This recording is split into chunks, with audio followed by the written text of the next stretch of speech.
Agora vamos entrar especificamente na história dos batistas. Inclusive você já percebeu que você está numa igreja batista, mas o que significa isso?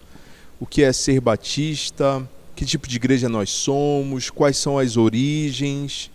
Né? Como construímos o nosso corpo doutrinário? A gente vai tentar responder sobre isso nesta aula agora.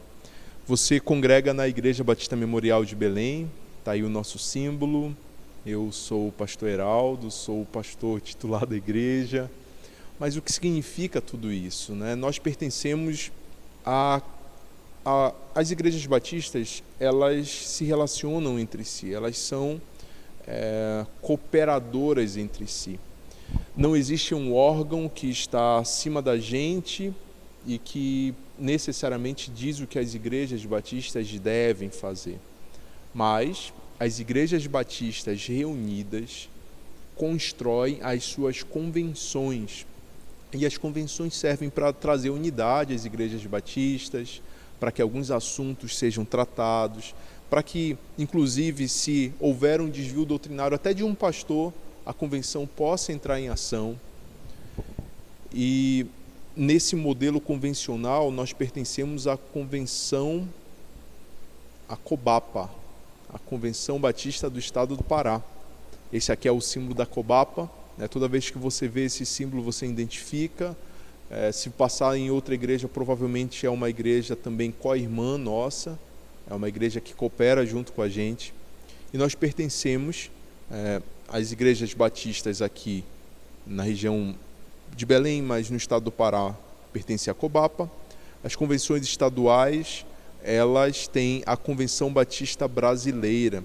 E esse símbolo é da Convenção Batista Brasileira, é um símbolo de é a bandeira do Brasil com um peixinho cristão no meio.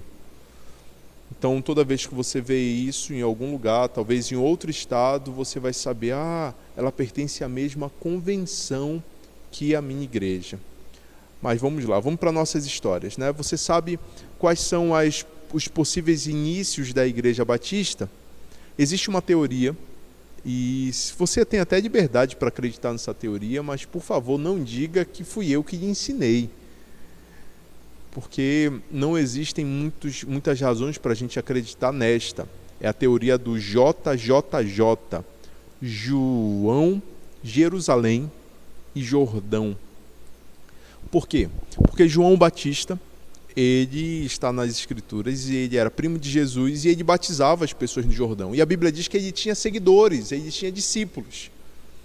E existe algumas pessoas que na história batista entenderam que pelo nosso nome ser Batista é porque nós somos discípulos descendentes de João Batista. O interessante é que a Bíblia não diz que Batista era o sobrenome dele. Na realidade, Batista era uma descrição do que ele realizava. Então, a melhor maneira de falar é João ou Batista, João aquele que batizava.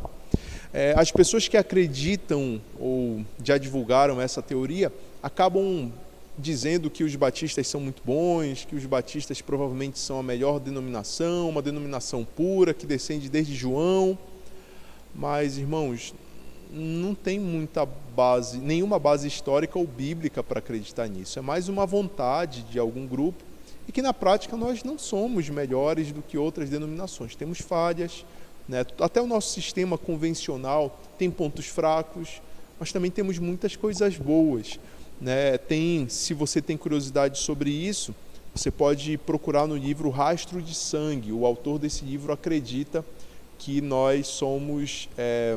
os batistas surgiram da teoria JJJ, mas eu não vejo razões para os irmãos acreditarem nisso.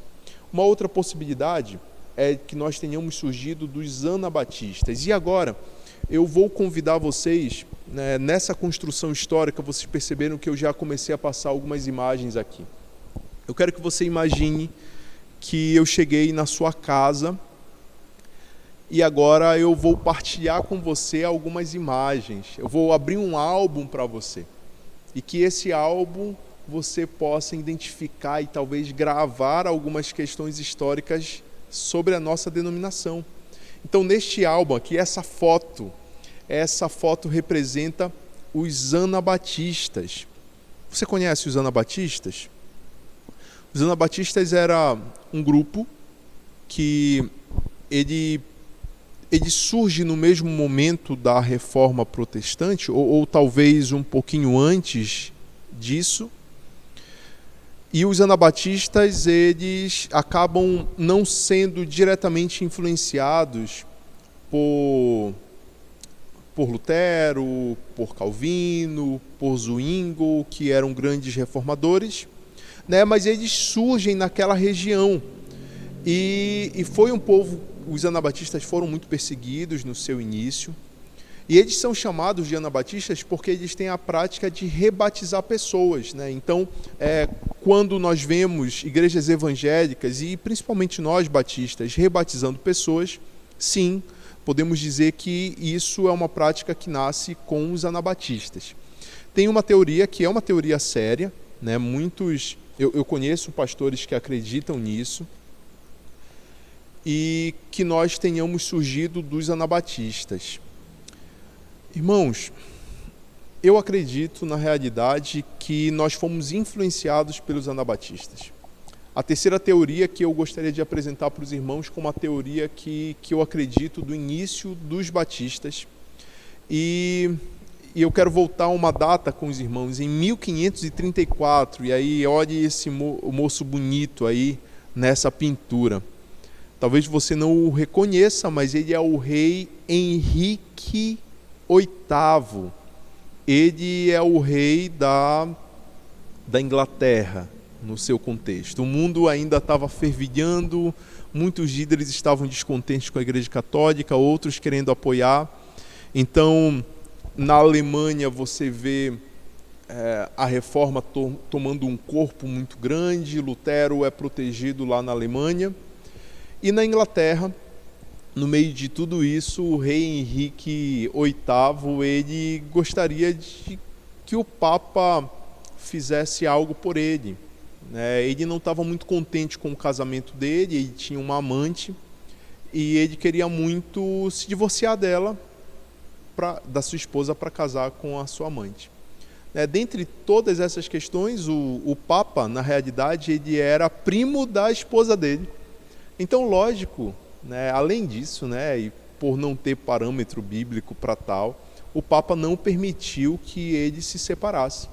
Então, ele aproveitou todo o movimento reformador, e aí ele declarou que a Inglaterra agora não estava mais sujeita ao Papa. Agora eles tinham uma nova religião, que era o anglicanismo.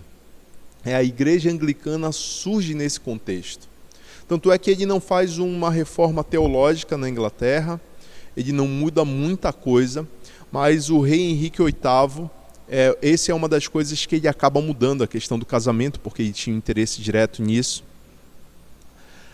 E nós entendemos que de lá surge, dentro da Igreja Anglicana, algumas pessoas que, por não estarem mais sujeitas somente ao pensamento da Igreja Católica, então estão abertos a outros movimentos teológicos.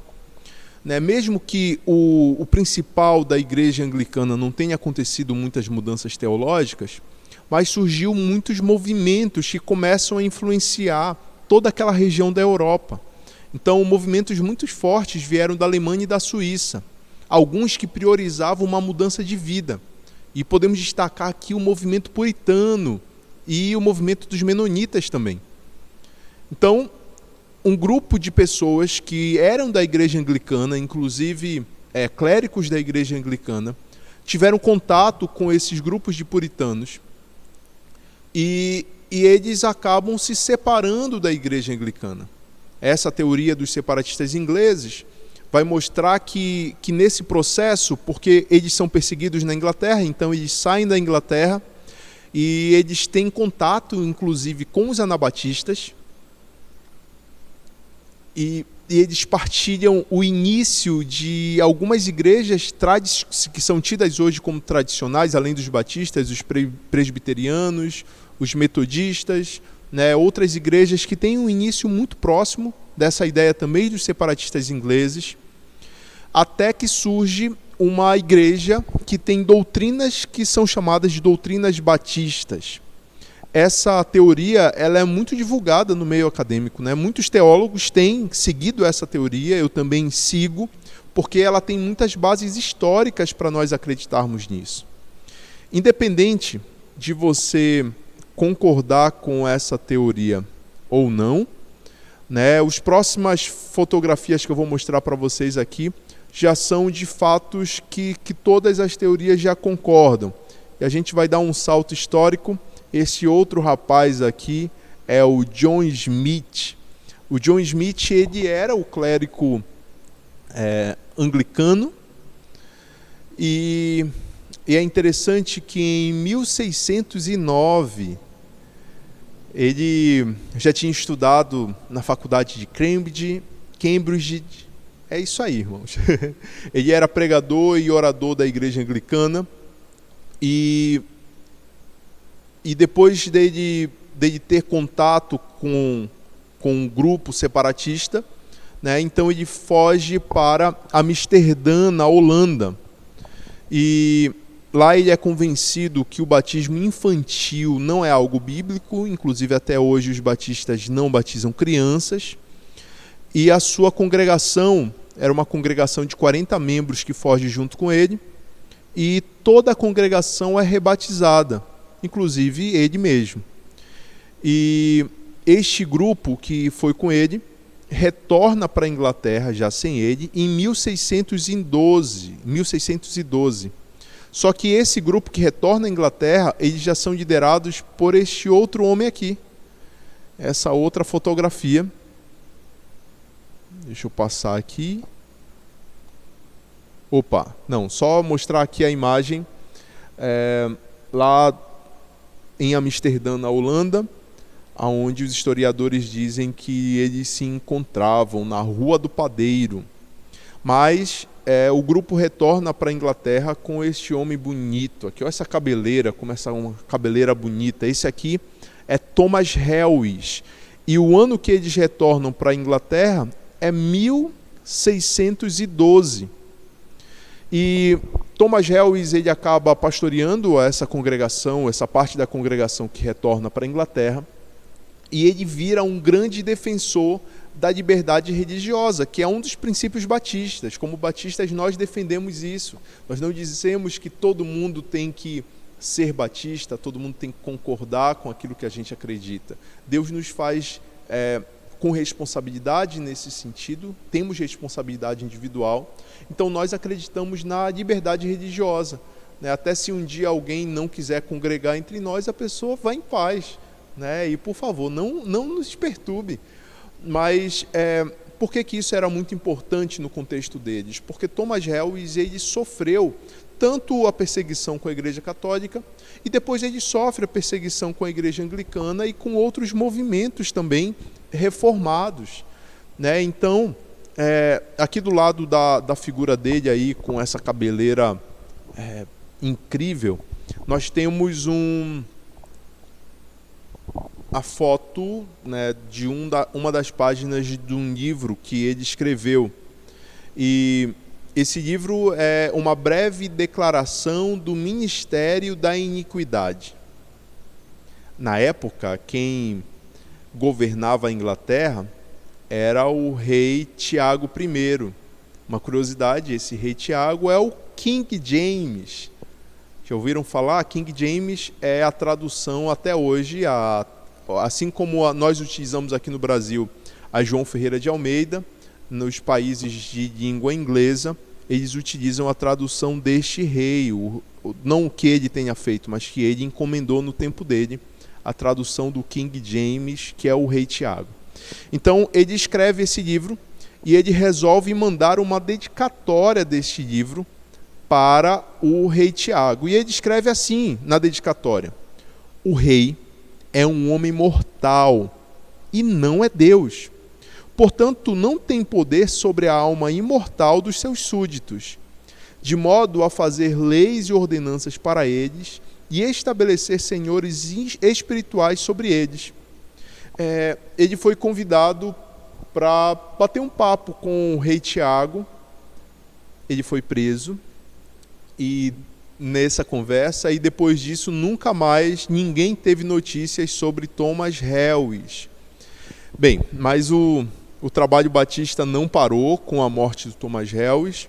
Eles continuaram crescendo e em poucos anos, já era 1644, e na Inglaterra já tinha 54 congregações batistas. Agora, esse outro rapaz aqui é Roger Williams, ele escreveu isso aí que os irmãos estão vendo. E um ano de destaque aqui é 1634. Em 1634, lembra que os Estados Unidos foi colônia da Inglaterra. E boa parte dos colonos que foram para os Estados Unidos eram pessoas que na Inglaterra não eram muito queridos, que não eram muito aclamados, inclusive por sua posição religiosa, né? E os batistas que já estavam lá na Inglaterra, boa parte deles são convidadas a irem ao Novo Mundo, quem sabe tentar uma nova vida e tudo mais. Então, nos Estados Unidos, ele já nasce com boa parte das pessoas que estavam lá, que eram os colonos, eles já eram batistas. Então, em 1634, nós temos a primeira igreja batista em solo norte-americano. E a figura principal nesse processo aí é o Roger Williams, então lembrem dele. Aqui eu tenho uma outra foto também, que eu gostaria que vocês dessem atenção a isso, né? Uma curiosidade histórica para a gente, que em 1673 houve uma introdução nos cultos de hinos, porque antes disso só eram recitados salmos. E é interessante isso, porque hoje em dia algumas pessoas até questionam que tipo de música tem que cantar na igreja. Discutimos recentemente isso na escola bíblica. E às vezes a gente perde a compreensão das mudanças históricas que acontecem ao nosso redor. Lá em 1670 houve todo um processo, porque as pessoas da época diziam que os jovens eles estavam malucos, que isso não deveria ser feito. Mas aí foi introduzido. Quem é esse rapaz da foto? Esse aqui é o Isaac Watts, ele é um pastor batista e por volta de 1700 ele lançou um livro chamado Hinos e Cânticos Espirituais. Deste livro nasceu o HCC, o Cantor Cristão, o HCC, daí surgiu o Inário da Adventista, daí surgiu a harpa cristã, né, todos vindos já do Inário Batista, do Cantor Cristão Batista. Então, é interessante como foi essa introdução musical, né? Se você tem mais curiosidade sobre isso, você pode até entrar no link da outra aula que está gravada também. Bem, diante dessas mudanças que aconteceram, além dessa mudança litúrgica, no ano de 1780, surge esse homem aqui. Ele é Robert Hykes. E ainda na Inglaterra, 1780, ele dá início à escola dominical. Exatamente, nós estamos nos reunindo aqui, mesmo que seja virtualmente, porque lá em 1780, Robert Hykes, ele encontrou um grupo de crianças de rua, e ele se compadeceu delas e falou: essas crianças, elas precisam aprender algo da sua vida, elas precisam ter uma outra perspectiva. Mas ele mesmo não fez, então ele entrou em contato com uma senhora, Meredith, ela era professora, e ele começou a pagar para que aquela mulher pudesse ajudá-los, ensiná-los a ler, aprender a ler, e que ela pudesse ensiná-los também a aprender versículos bíblicos.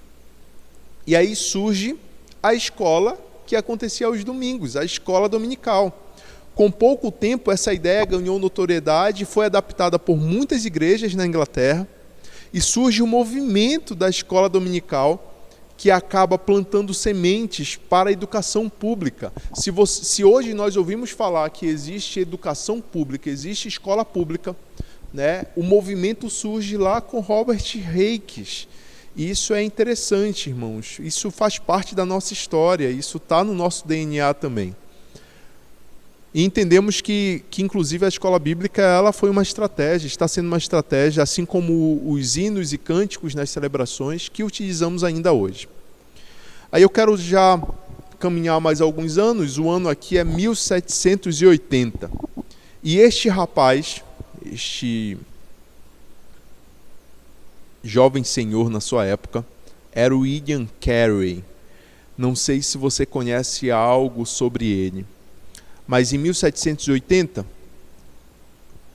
perdão, olha, o ano está errado, repetiu o ano anterior. É 1792.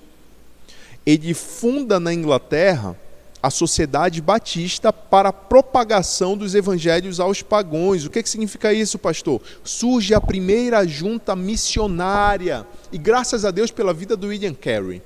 William Carey ele era ainda um jovem pregador na Inglaterra, e para poder se sustentar, ele também trabalhava como sapateiro. Então, ele era sapateiro e também pregador do evangelho. Os pastores da sua região tinham reuniões constantes, só que nessas reuniões eles não costumavam dar a palavra aos jovens, né? E era comum que naquela região eles fossem teologicamente chamados ultracalvinistas, no sentido da salvação, que eles acreditavam que eles não precisavam fazer nada para que as pessoas fossem salvas. Basicamente, trocando em miúdos, de maneira bem geral, seria isso. Então, William Carey, que também seguia a doutrina calvinista no sentido de salvação, ele se levanta numa reunião, foi dado a palavra, a oportunidade para um jovem, então ele se levanta, e aí ele diz que ele encontrou o versículo da grande comissão, Mateus 28, 19 e 20, portanto, ide e fazei discípulos de todas as nações, batizando-os em nome do Pai, do Filho e do Espírito Santo. Então, diante daquele texto, ele expõe para os pastores e diz, nós precisamos anunciar o evangelho no mundo todo. E o que o William Carey ouviu de um pregador mais experiente foi, jovem, sente-se. Deus não precisa da gente para falar do amor dele para outras pessoas, para falar dele. Se ele quiser, ele mesmo salva. Mas graças a Deus o William Carey não desistiu assim, e ele é conhecido hoje como o pai de missões modernas. O povo de Deus tinha parado de fazer missões. As igrejas, como nos Estados Unidos, surgiram porque as pessoas se mudavam e começavam a igreja. Então, William Carey começa, a partir dele, esse novo movimento. Inclusive, ele conseguiu sustentadores e ele foi para a Índia, logo no ano seguinte. E isso é muito importante, por quê? Porque o fato de hoje nós estarmos partilhando do Evangelho aqui no Brasil, é porque, graças a Deus, o Senhor colocou no coração de missionários, não na Inglaterra, nos Estados Unidos, para trazer o Evangelho até nós, irmãos, exatamente. O Evangelho aqui no Brasil, ele cresce com esse movimento moderno de missões. Olhando para a história do Brasil, o Brasil ainda era um país muito católico, então chegou um tempo na história que não era permitido ter culto a outros movimentos religiosos.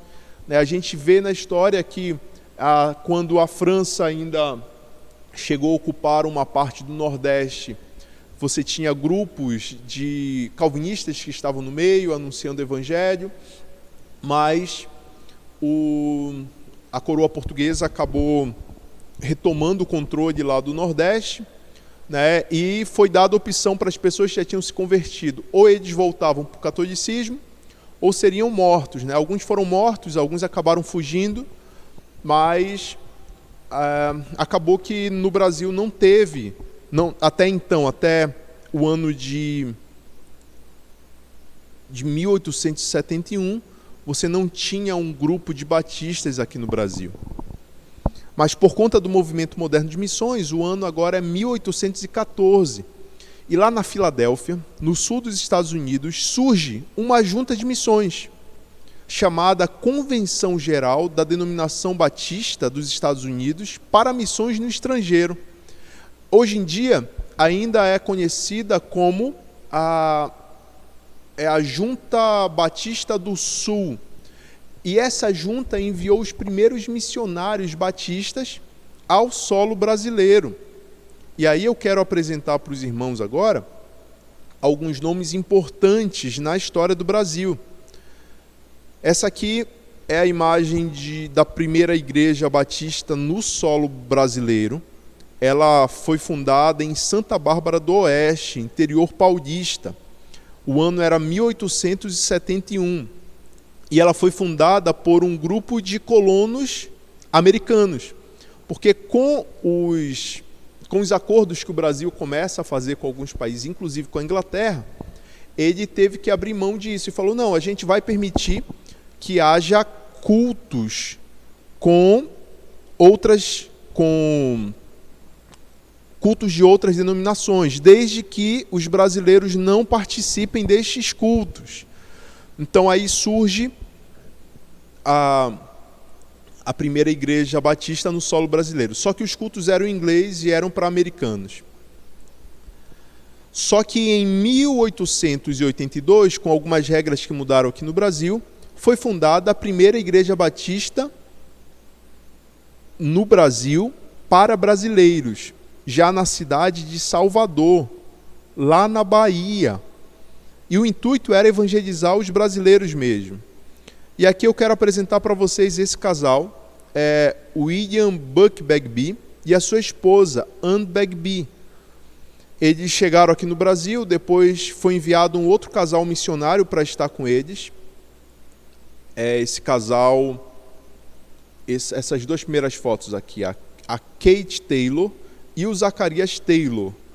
Né? Os dois casais, eles tiveram contato com este rapaz que era jovem na época.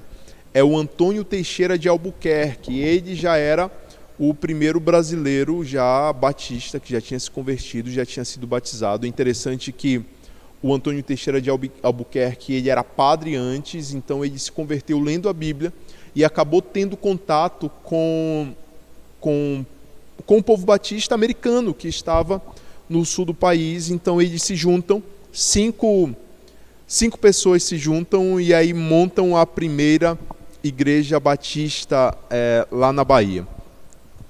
E os anos vão passando, irmãos, e é bom saber que o Senhor tem agido. E através da vida desses 5 servos e de tantos outros servos e servas que vieram ao decorrer da história, o Evangelho chegou até nós. O Evangelho chega aqui no norte do país. E aí eu quero apresentar para os irmãos esse rapaz aqui. Ele é o chamado apóstolo da Amazônia, Eurico Nelson.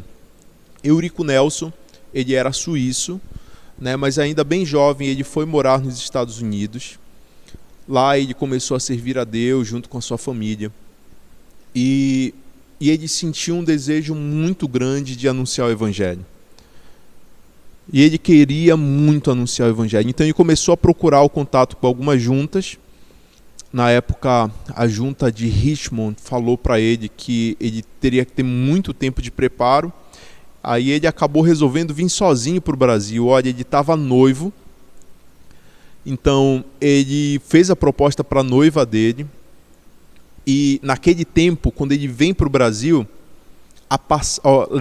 lembrem do que eu vou falar para vocês. A passagem mais barata dos Estados Unidos para o Brasil era um barco a vapor que saía da Flórida e vinha até Belém do Pará. Na época, Belém do Pará tinha um navio que vinha diretamente dos Estados Unidos. Hoje nem avião tem que vem direto de lá. Mas já houve esse tempo aqui na nossa região. Era o tempo que Belém estava na Belle Époque, tinha muito dinheiro, tinha muita coisa acontecendo aqui, mas tudo eu vejo debaixo do propósito de Deus.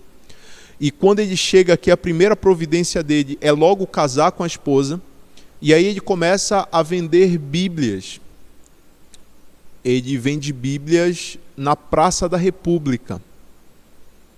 Então ele fundou a primeira Igreja Batista do Pará. Ele fundou também a PIB de Castanhal, fundou a PIB de Manaus, né? Então ele acabou desbravando o interior paraense através dos rios, fundou as primeiras igrejas da nossa região, e aqui começa o trabalho batista em Belém do Pará. É interessante, né? A PIB do Pará também começa alguns trabalhos aqui em Belém. Um dos trabalhos que a PIB iniciou foi a Igreja Batista da Pedreira. A Igreja Batista da Pedreira está chegando aos 90 anos agora. Depois de alguns anos, a Igreja Batista da Pedreira originou uma outra igreja, que é a Igreja Batista Memorial de Belém. Hoje, 2020, nós ainda vamos em setembro comemorar 53 anos, e aqui tem a foto dos nossos 52 anos.